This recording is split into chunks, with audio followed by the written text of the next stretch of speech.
Il y a la balle là, mon pacalou, elle fait rien qu'à suivre la ligne, hein, toute droite. En effet, Smarty, elle ne dérive ni à gauche ni à droite. Comme un bateau, mon pacalou, qui suit la côte, alors à égale distance, ni à gauche vers le large, ni à droite vers la côte. Mais oui, c'est une très belle image, Smarty. J'aime beaucoup, très belle image. La balle ne dérive pas, comme un bateau ne dérive pas. Et si elle dérivait ta balle, mon pacalou, eh bien, elle dériverait à gauche, ici, en draw, voire même en hook, hein, si elle dérive fortement à gauche. Ou alors elle dériverait à droite, en fade, ou alors même en slice, si elle dérive fortement à droite.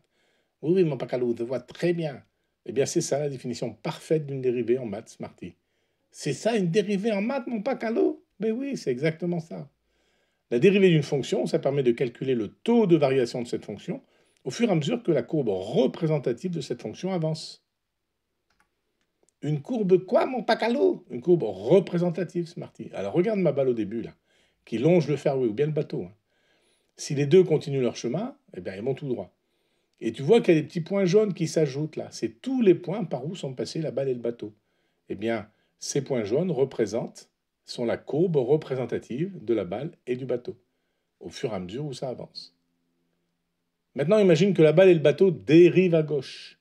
Eh bien, la balle s'éloigne, elle dérive du fairway de plus en plus vite, peut-être même avec l'effet hook. Eh bien, tu vois que c'est pareil avec le bateau. Et maintenant, imagine qu'ils dérivent tous les deux à droite, hein, la balle et le bateau.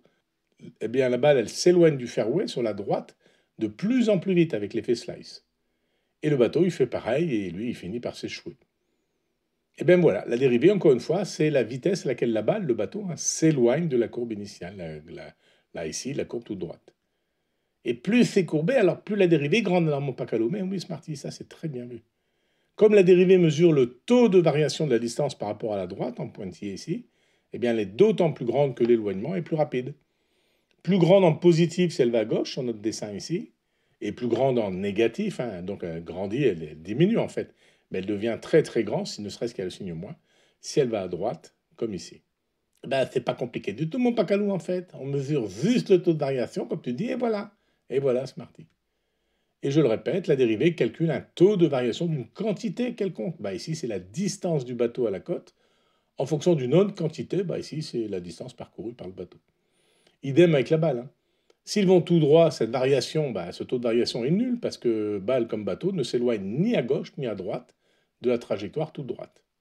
Il reste à une distance constante de l'eau ou de la côte. Mais s'ils commencent à dériver vers la gauche, par exemple, eh bien on voit que la distance entre la ligne droite et la trajectoire réelle grandit vite avec un taux de variation positif. Ou alors elle va à droite, la distance diminue vite par rapport à l'eau, par rapport au bord, taux de variation négatif. C'est facile, donc, mon pacalou. Bah oui, Smarty, c'est assez facile. Mais quand même, hein, faisons attention. Les maths et la physique qui utilisent abondamment ces maths nécessitent d'être plus précis, plus rigoureux que cette introduction. Alors on verra ça ensemble, Smarty, dans la prochaine vignette de cette mini-série consacrée aux dérivés et aux intégrations. Et continuons de vivre d'autres aventures mathématico-physico-golfiques. Des hâtes, mon pacalou, des hâtes.